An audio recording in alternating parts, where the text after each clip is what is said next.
typically one of the busiest travel days of the year. Right here is a look for you at Oakland and Palo Alto. You can see plenty of people out on Bay Area roads tonight, some of them presumably heading back from Thanksgiving travel. Now, as we mentioned, a new travel quarantine goes into effect in Santa Clara at midnight. But how will the county enforce it?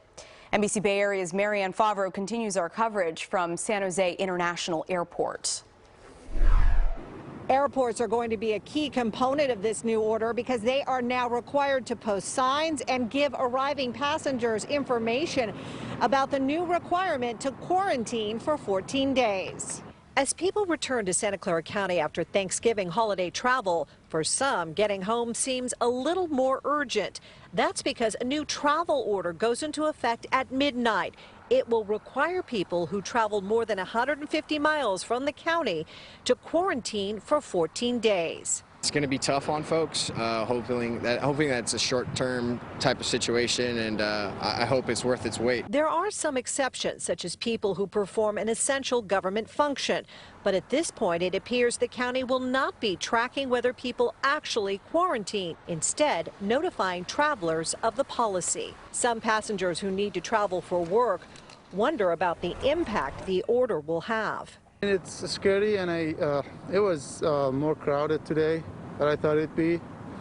But I mean, for me, it's a business trip, so I needed to do it. If you do head to the airport, you'll find these signs posted reminding people they will have to quarantine for 2 weeks. We're requiring transit facilities where people may be coming from greater than 150 miles. So, for example, the airport or train stations, to affirmatively provide the quarantine information to those travelers so that they know upon arrival, and to also provide notices to publicize that requirement. With regular hospital beds in the county expected to fill up by December 3rd, the county is also cracking down on businesses, issuing at least 75 fines for COVID violations during the Thanksgiving weekend.